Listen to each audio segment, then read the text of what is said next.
Mr. President, distinguished Mr. Minister, we fully support the convening by the delegations of the UAE and China of this emergency meeting of the Security Council on the humanitarian situation in the Gaza Strip.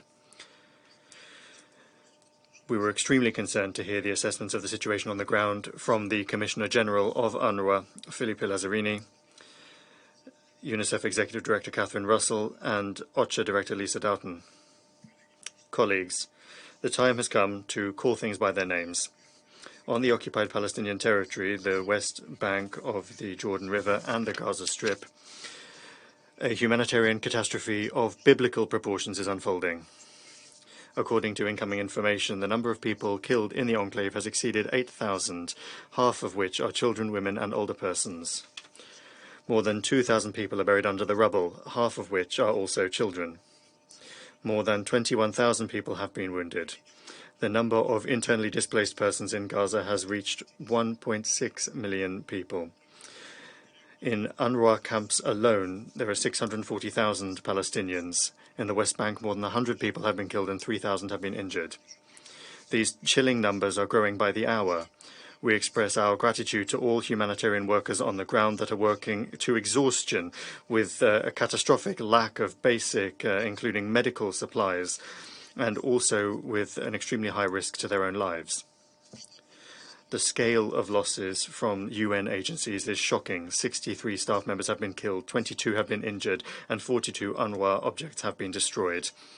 And we pay tribute to the UN staff that continue to work in unimaginable conditions and to those that have paid for this with their lives.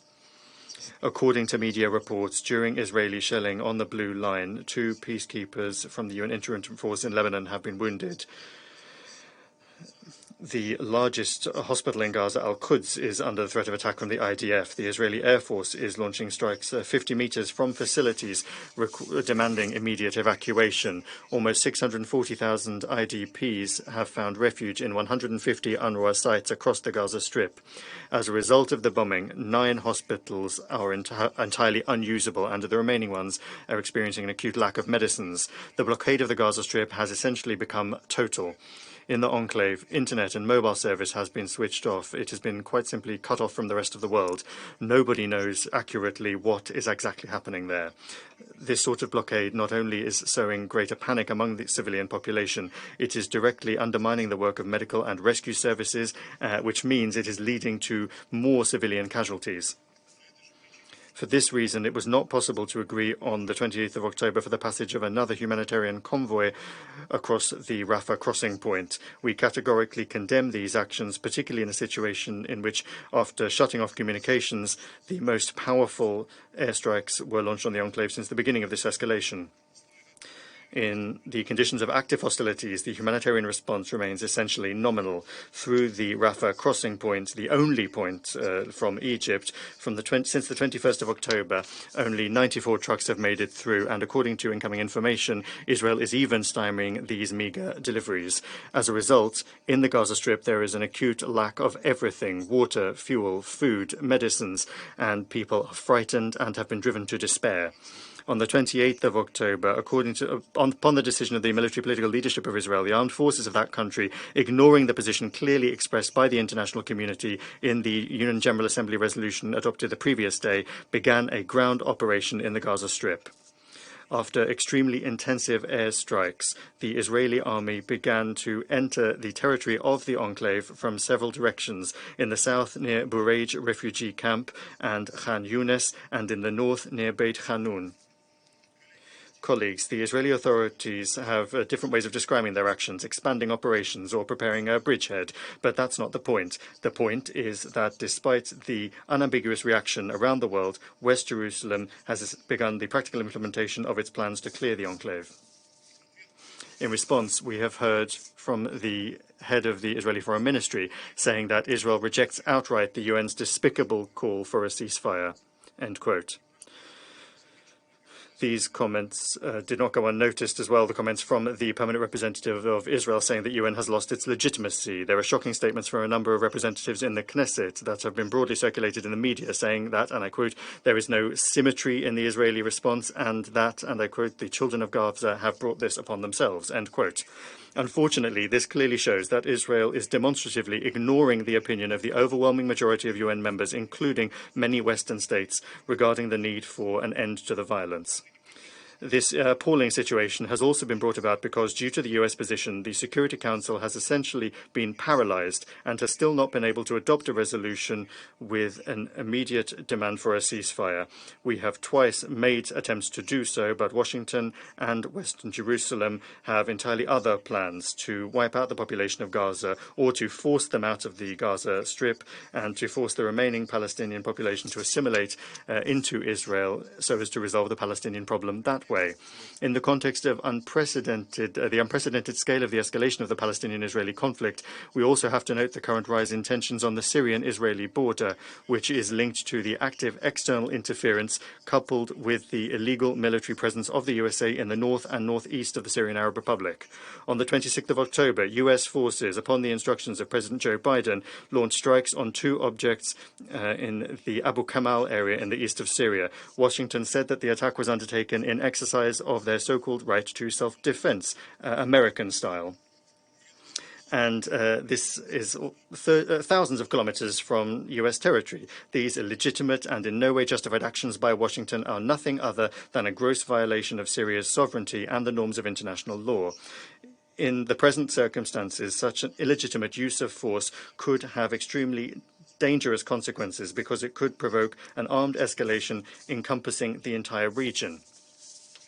Colleagues, the time for half measures and half-hearted glib appeals is past. No humanitarian pauses will help. Humanitarian assistance cannot be provided in the height of hostilities on the ground.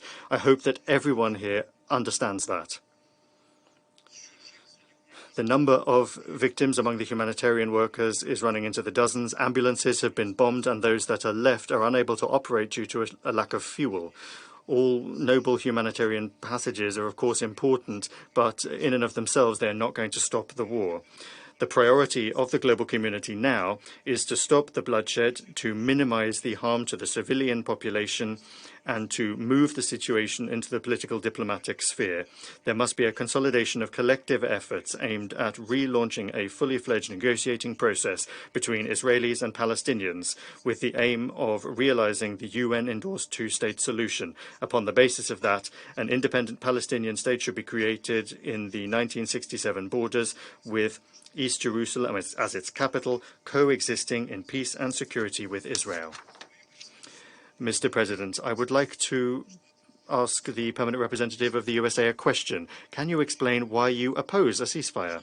Does this mean that the USA, as a permanent member of the Security Council, supports the doctrine of massive retaliation in Gaza?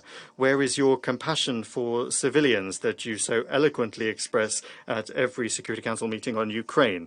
And that's even though the lives of civilians in Ukraine are far from facing the same level of threat as Palestinians in Gaza. Or is it that you only think about those who are in the European continent and that Palestinian lives don't stir any emotions in Washington? And I would like to put the same question to the other Western delegations in the Council, who shamefully abstained on all of our draft resolutions calling for a ceasefire. Colleagues, your double standards are more than evident.